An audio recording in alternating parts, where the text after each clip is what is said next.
All right, how's it going, everybody? I'm Jay. Welcome again to another episode of our coffee Q&A here from the Cafe du Spro, out just outside of Baltimore, Maryland. And welcome. Good to see you. Today we're talking about the OG coffee brewer, the Melitta. What is this called? The Melitta Le Comets, or Les Comets, number 2 filter. And this is kind of where all of, hold on, let me just make sure that I've got this overhead camera running. This is kind of where everything started for coffee pour overs. This is kind of the OG pour over, and it's something that people just don't get a lot of love for. And it's been around for who knows how long. This is a German made, and this particular one is just a real simple plastic pour over, right? It's just very simple, single hole. Even though with the wedge filter, it's just a single hole. So super simple. And I thought that it was time for us to give it a little bit of love.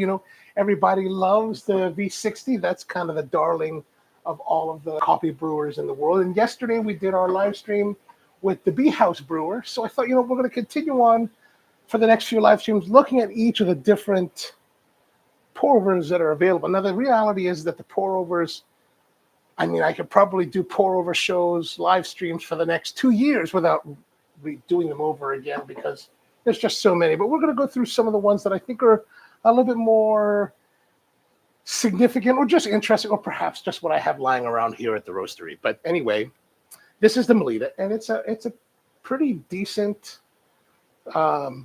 pour over. You can pretty much buy it anywhere. Like any grocery store will have this typically, and I forgot to look up the price before I started, but it's probably like around $5. It's super cheap, like cheap. And here's the thing: you could spend $60 or more on one of the darlings, or you could buy one for $5. Pretty much, you're going to get relatively the same results. And as you know, in the last couple times you might have tuned in, I'm not really big on like all of this beautiful mind type of brewing, right? It has a place, but you know what? If I'm making coffee for myself, I just want to make it easy. I want to get up in the morning. Let's say if I get up at 5:30 in the morning, I don't want to sit there and let the beautiful mind blossom, right? I just want to have the mind still turned off and just try to go through it to get the day rolling, right? All right, so today we're going to brew this with this Melitta, but we're going to use this coffee. This is this is a coffee called from a farm called from La Bastilla, which is in the town of Jinotega of Nicaragua, a place that's really kind of nice. This is a roast that I did for this morning. Actually, this came out of the roaster literally, what time is it now? 10 o'clock. It came out, no, not even half an hour ago. So it's still kind of warm. And I took this one to a nicer, like almost a second crack, not quite a second crack. We're running about 200. This particular batch came to 210 degrees Celsius. We roast in Celsius here. It kind of started because when I got my first roaster, all it had was an exhaust temperature gauge, an analog in Celsius. And I was asking one of my kind of mentors in roasting, Marty, and I was like, he was helping me install it. And I was like, well, how about, should we put a bean temperature probe in? And he's like, no, you need to learn how to roast this way. And I was like, I already know how to roast this way. He's like, no, you need to master it. And maybe next year we'll put it in. I was like, all right, that's fine. I took it as a challenge, right? And so, when you're roasting, you could put temperature probes in pretty much any part of the roaster to gauge, to help you see. And a lot of modern roasters or a lot of modern roasting people will put temperature probes inside the bed of the coffee so that you can see the bean temperature. Well, I didn't have any of that when I started out roasting on my own. And even though the roasters I had worked on had them, but I was like, all right, let's try it out. All I had was this analog gauge that measured the exhaust temperature, and it was really great. I did it for 8 years before we ever installed a temperature probe. Not because I really had to, but just because I came across a deal that was like too good to pass up for cheap temperature probes. I was like, all right, I'll buy one. But basically, it was just you're sitting there with your roaster, and you all you're watching is the temperature of the exhaust air.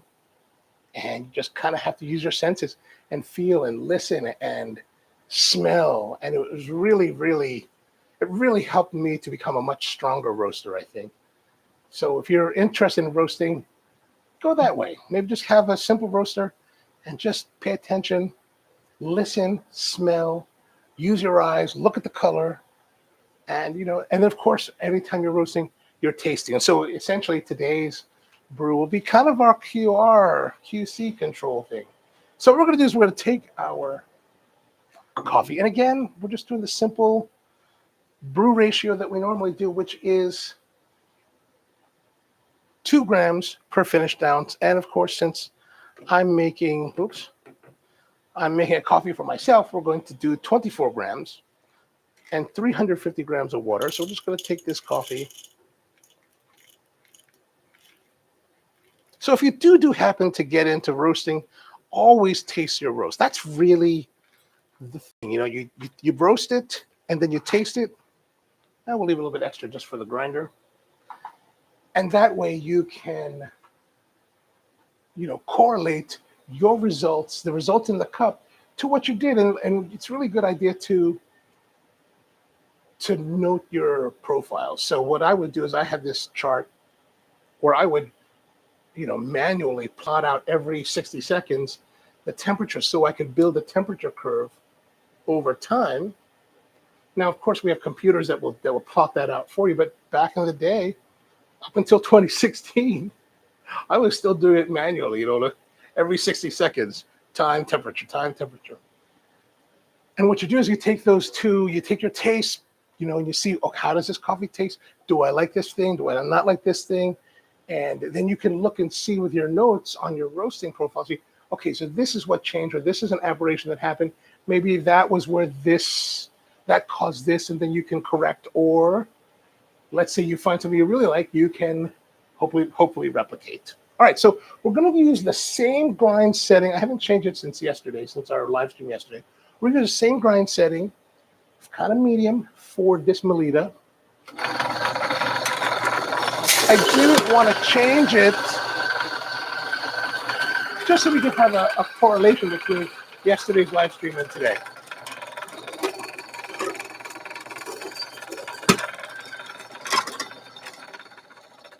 All right, there we go.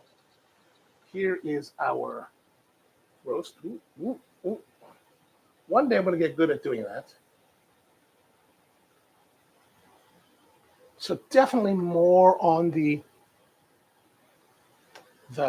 second, moving towards second crack, which I wanted a little more development, a little bit more sweetness, a little more caramelization to come through with this particular coffee.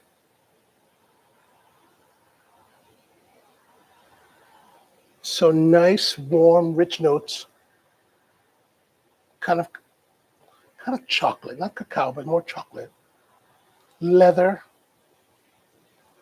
maybe even hints of like Pennsylvania broadleaf tobacco. All right, so let's get this together. I really should change that to this. Okay. We're going to brew into our little Yama glass here. I'm going to put that on top here. And because we're putting it in here, I'm going to fold this over and this as well. And again, I like to go in opposing directions, right, for that. I just like to do it that way. And out of habit, I always put the seam to the arm. Now, this is a number 2 filter, right? And this is a number 4. This is a number 2 brewer and a number 4 filter. That's why you're seeing so much more of it sticking out. You can use them interchangeably. So I'm putting that in there. Oh, let's move this a little bit forward. I still need more extension. I was talking to a friend of mine who's still a union grip today. And I was asking him, hey, man, what do you think about rigging the camera system from the ceiling? And he was giving me some suggestions. Grip guys, they know how to rig stuff. Very good, very good. All right, let's get back to it. All right, let's see. Sorry, today I'm running the stream a little bit differently in that I'm not using StreamYard. So hopefully the picture quality is running at 1080, higher picture quality. And I've changed a little bit with the audio, so hopefully that's better. If you have any troubles hearing me or whatever, let me know. But because I'm not using StreamYard, any of the comments you make, I can only read. I can't put them on screen because I'm actually running this through YouTube's live controller. And unfortunately, they don't really give us a lot of options when you're running a live stream through that. All right, let's go to brew something. And Dan, how are you, man? Good to see you. Thank you for tuning in. Oh, before we do this, I need to reset our clock. I mean, our scale. Can you see that? Good to see. Good to see. Sound is better today. Thank you, Dan. Oh, there we go. That's better. That looks better, at least on my end. All right, we're going to start our timer as well. So again, we're just going to start off maybe about 80 grams of water. Well, 50 grams. Oh, we'll get 50 grams. That's good. All right, so Dan was asking, what roaster do you suggest for a newbie home enthusiast under $500 realistic? You know, here's the thing. I think that, oh, hold on. Let me go back to this for 1 second. Now you can see it is a freshly roasted coffee, right? Because look at the bloom, right? It's blooming very well, which we would hope. It would be really embarrassing if it wasn't. All right, we're about 36 seconds into the brew. We're going to break this down. And to me, this is really the key to coffee brewing, especially with very fresh coffees, that you want to knock that down and rehydrate the coffee that's floating so that it will still continue to be part of your extraction, right? Like otherwise, you maybe, let's say, like 10 grams are floating on top. Well, that's not extracting. Now you're just trying to get 350 or 12 ounces out of, 14 grams. So is $500 realistic? I mean, yeah, sure. I would think so. Like, remember, for hundreds and hundreds of years, perhaps thousands of years, coffee was roasted in very rudimentary ways. Like still today, it's even roasted in this way. In pans, in mesh baskets these are all over fire, or in actually a friend of mine just gave me this 1800s coffee roaster, and basically it's this steel ball that it's kind of like this, those like melon ballers, right? Imagine a big melon baller, and that's pretty much all made of steel, and you put the coffee inside, and it's this big ball, and you just kind of shake it over a fire. And I did a video on the Spro Coffee channel about how to pan roast coffee. So yeah, you know what? Any roaster, here's the thing, any roaster that you can start out with is a good way to go, right? There's going to be a lot of people that are going to tell you, oh, you must buy this roaster, or you must buy that roaster. I mean, the smallest roaster the smallest mechanical roaster that I have that we use is a Quest M2. And those are great. I got that used from my friend Nanette Newbaum, who was the owner of Barefoot Coffee many years ago.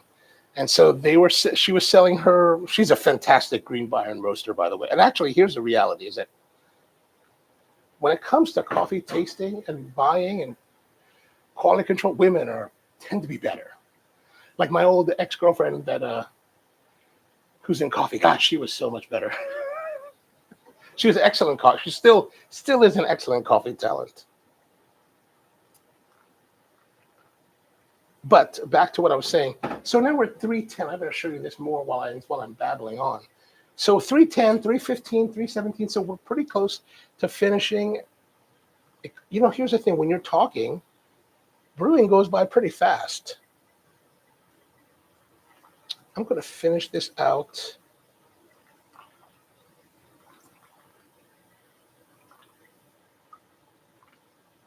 This precise controlling of the water is what I really like about this Kalita with the Pelican nozzle. I really like that.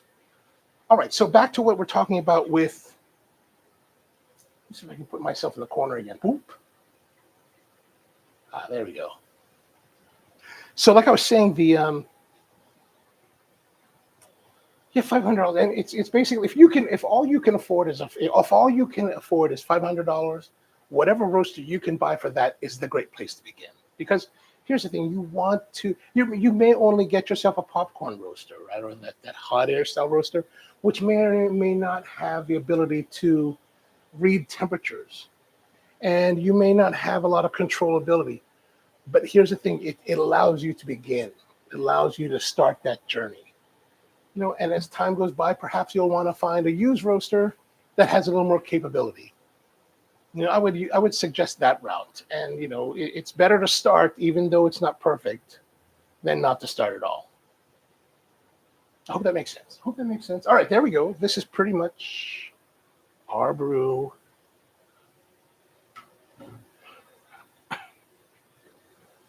Here it is. Oh. Let's get our glass. We're going to pour it out.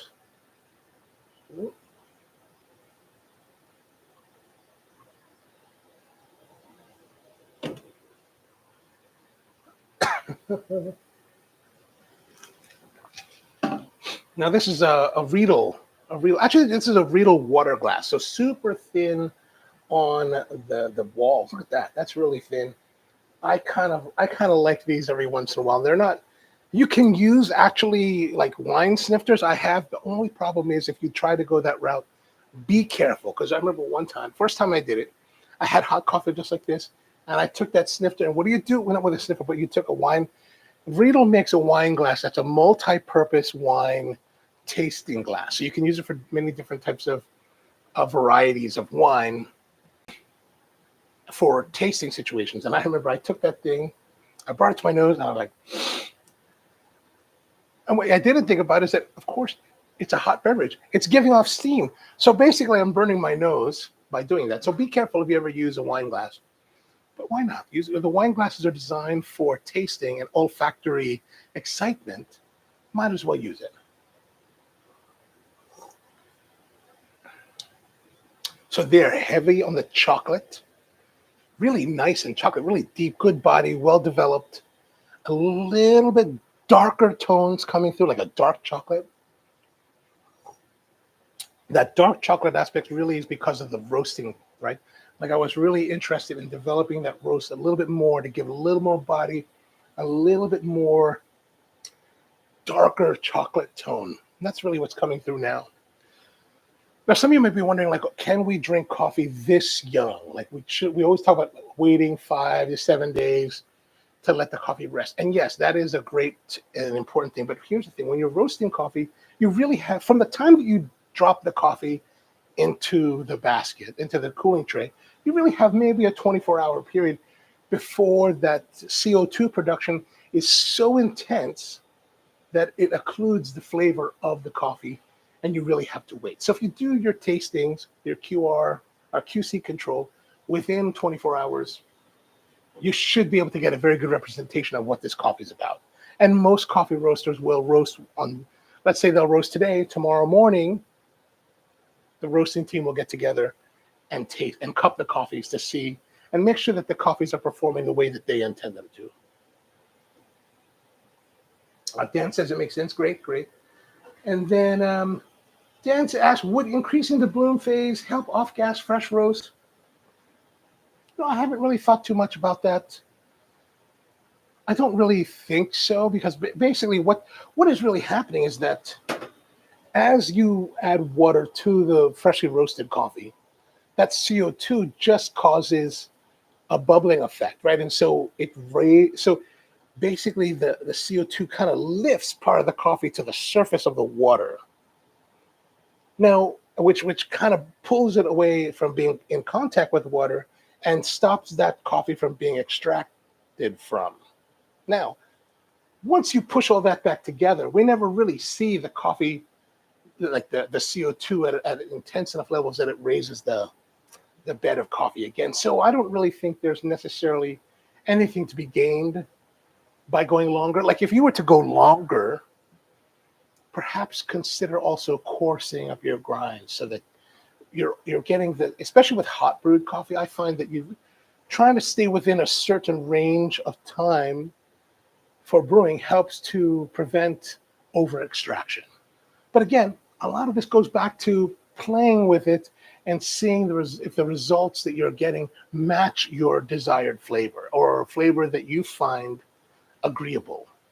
And why I put it that way, because like we'll have a lot of people, and a lot of people want to speak in superlatives, right? And absolutes, that this is better than this. The reality is that it's not always so clean cut, right? So some people are like, Geisha's the best coffee in the world. I have a friend of mine, I remember we were talking about geisha one day, and he was like, you know what, man? Geisha tastes like tea. If I wanted tea, I'll go buy tea. Like, well, that makes sense. It makes sense, right? So some things, and then there's people that are out there that believe that natural processed coffees with that fruity character are just defective. And there was a whole time period, like in the 90s and before, where natural, those kind of fruity notes from natural were considered defects in the coffee world. So there's a whole cadre of people out there that are like, naturals are horrible. They're disgusting. I don't want anything to do with them. They're the worst coffees ever. So for me personally, it's really about exploring coffee and enjoying whatever it is that you enjoy. You know, like a lot of people ask me like, oh, don't you hate Starbucks? No. Or don't you hate like Taster's Choice? No.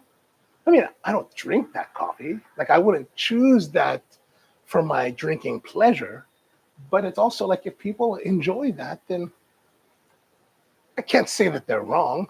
I would like for them to try other things for sure, and like hopefully find something in the world of that we think of quality within that sphere that they can enjoy. But you know, I'm not there to poo-poo on those things or those people. But that's just me, you know.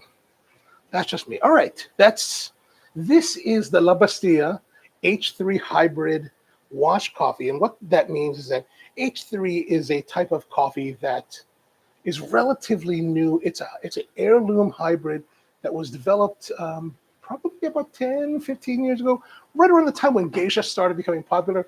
People were looking, and they figured that geisha came from like Ethiopian heirlooms, you know, derivatives.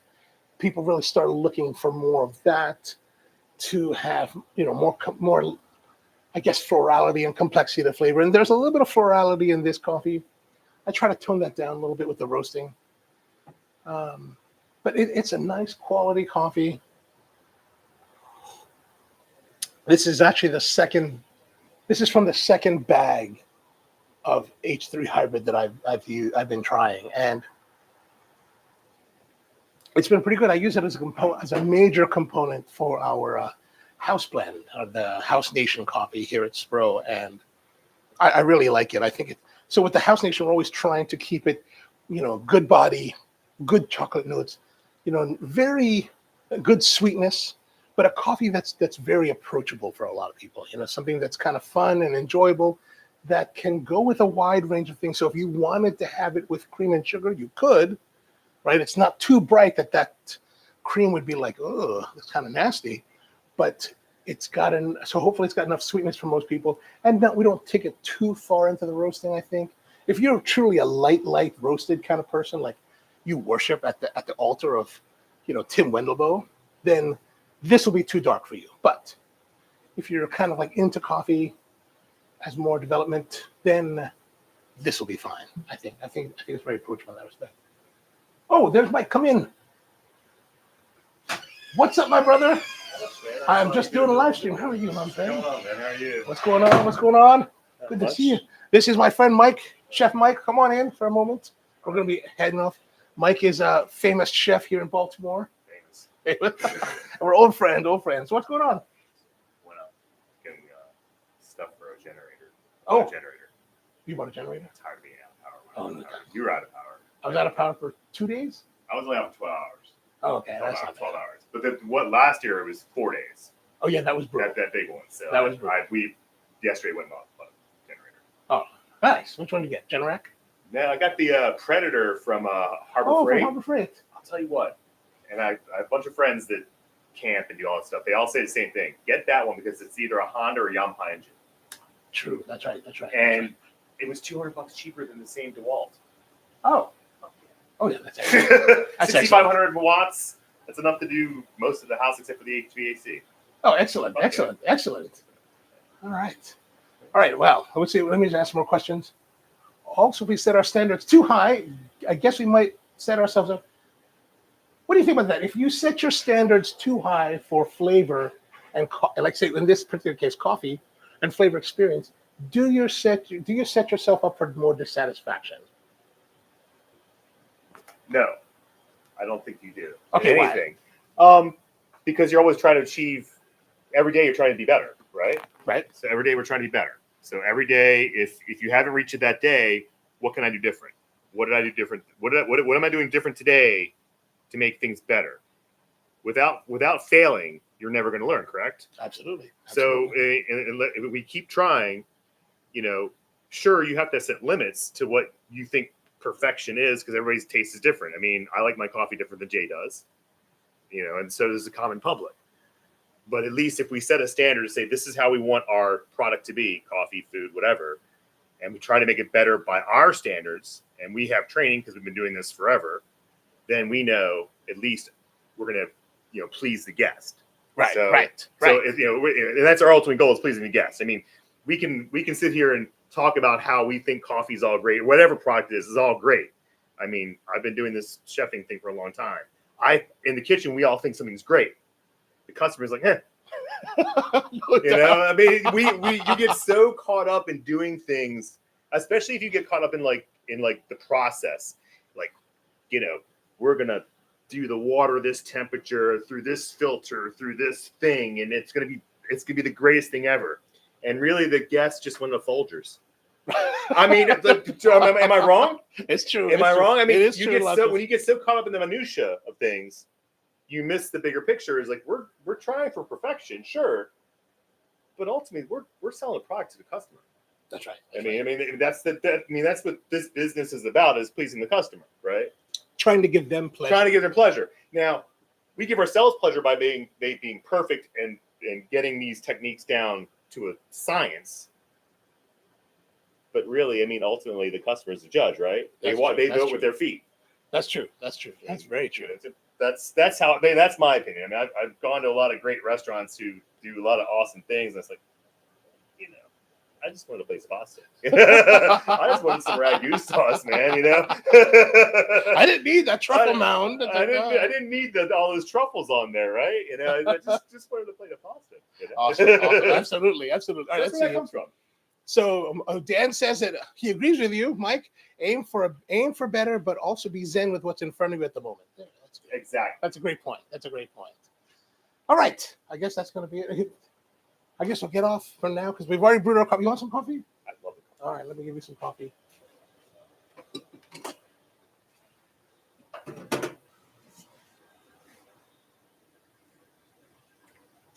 Jay inspired me to do all this crazy brewing stuff at home. So I don't have the old percolator like I used to. Though I know those are probably good too. I have a pour over. Because I'm the only one who drinks coffee in my house. Oh, Christine doesn't drink? She doesn't drink coffee. She drinks a lot of iced tea. There you go, my friend. So what is this? This is a new order coffee. It's a La Bestia from Nicaragua. Central America. You like Central American coffees? Yeah. They're nice coffees. They are nice coffees. Yeah, they're good coffees. Yeah.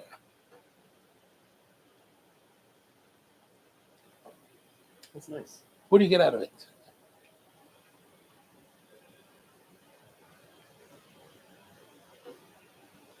I get I want to say grassy. Grassy, okay.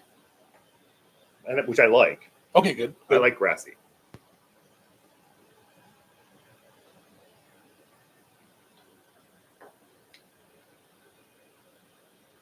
It's got a little bit of acidity right at the end, which is nice. I think. It's not overwhelming. It's just a hair of acidity right towards the end. Oh yeah, right, kind of in front of your tongue. Right at the front. It's nice. All right, cool. All right, so I guess that's it for now. Thanks for tuning in. We will not be able to do a live stream tomorrow because I'm supposed to take my niece to the airport. She's heading off to Chicago for a few days.